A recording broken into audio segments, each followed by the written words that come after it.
aujourd'hui de corriger un exercice sur le chapitre modulation des modulations d'amplitude, qui était un ancien examen national, où on va étudier les différentes étapes de démodulation d'une onde radio modulée en amplitude. Pour recevoir une onde radio modulée en amplitude de fréquence F0 égale 594 kHz, on utilise le dispositif simplifié représenté par le schéma de la figure 3. La figure 3 est constituée de trois parties. La première partie, il y a une antenne et un circuit L1C de condensateur variable. La partie 3, elle est constituée d'une diode et un dipôle R2C2 parallèle.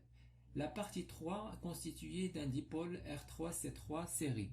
Parmi les réponses proposées, précisez sans aucune justification la réponse juste. La partie 1 du dispositif comporte une antenne et une bobine d'inductance L1 égale à 1,44 mH et de résistance négligeable qui est montée en parallèle avec un condensateur de capacité C variable. La partie 1 sert à recevoir et sélectionner l'onde, ou éliminer la porteuse, ou éliminer la composante continue, ou moduler l'onde.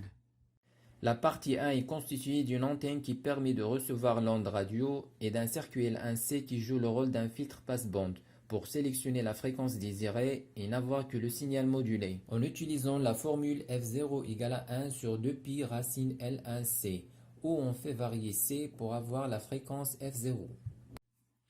Donc la bonne réponse est de recevoir et sélectionner l'onde. La question 2. Pour capter l'onde radio de la fréquence F0, la capacité C doit être fixée sur la valeur 499 picofarad ou 49,9 picofarad ou 4,99 picofarad ou 0,499 picofarad. Alors ici, on a F0 égale 1 sur 2pi racine L1C. Il faut avoir C, donc on va mettre au carré. Alors F0 au carré est égal à 1 sur 4pi au carré L1C.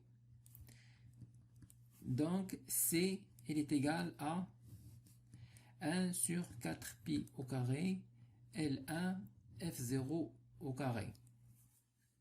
Alors, application numérique, on a C égale 1 sur 4pi au carré fois L1 qui est 1,44 10-3 fois 594 10 puissance 3 au carré. Alors dans la calculatrice, on trouve C égale 49,9 10-12 farad. C'est-à-dire C est égal à 49,9 picofarad.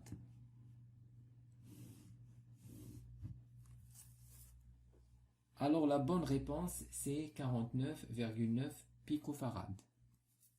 La partie 2 joue le rôle du détecteur d'enveloppe. La capacité du condensateur utilisé dans cette partie est C2 égale à 50 nanofarad. La dimension du produit R2C2 est L ou T ou T-1 ou I. La dimension de R2C2 égale dimension R2 fois C2. Alors, il est égal à, alors pour R2, c'est U sur I, et puis C2, c'est Q sur U. Alors, on simplifie par U, et on aura Q sur I. Alors Q sur I, et bien sûr, c'est T. Alors la bonne réponse, c'est la deuxième, c'est T. Question 2.2. La moyenne des fréquences des ondes sonores est 1 kHz. la valeur de la résistance R2 qui permet d'avoir une bonne démodulation de l'onde radio étudiée est 20 kΩ ou 5 kΩ ou 35 ohms ou 10 ohms. Dans la partie 2 de la figure 3, le dipôle R2C2 joue le rôle d'un filtre passe-bas qui bloque les hausses fréquences et laisse passer les fréquences basses, ce qui permet de détecter l'enveloppe et supprimer la porteuse. On sait que pour avoir une enveloppe de porteuse très proche du signal modulant original, il faut avoir la formule suivante. La constante de temps R2C2 du filtre passe-bas doit être légèrement inférieure à la période du signal modulant TS et largement supérieure à la fréquence de la porteuse T0. Et on en déduit R2. R2C2 inférieur, ici TS c'est 1 sur Fs,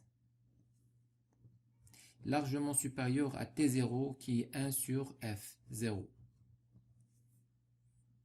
R2 inférieur légèrement à 1 sur Fs fois C2 et largement supérieur à 1 sur F0 C2. On encadre la formule et on passe au calcul numérique. Alors R2 est inférieur à 1 sur 1 kHz 10 puissance 3 Hz fois C2 50 nanofarads 50 10 moins 9 largement supérieur à 1 sur F0 qui est 594 kHz donc 10 puissance 3 fois 50 10 moins 9. Alors en utilisant la calculatrice, on aura R2 inférieur à 20 kΩ est largement supérieur à 33,7 ohms. Alors d'après les choix donnés, 20 kΩ ne peut pas être la bonne réponse car R2 doit être inférieur strictement à 20 kΩ. Alors on peut prendre R2 égale à 5 kΩ, alors 35 ohms est impossible car R2 dans ce cas il serait légèrement supérieur à 33,7 ohms. Pour 10 ohms, impossible, car 10 ohms est inférieur strictement à la valeur ici, 33,7. Donc là, le bon choix, c'est R2 est égal à 5 kΩ. Écrivez-moi vos remarques dans les commentaires et n'oubliez pas de cliquer sur j'aime si vous appréciez notre contenu et de s'abonner à notre chaîne YouTube. C'est absolument gratuit pour recevoir de nouvelles vidéos.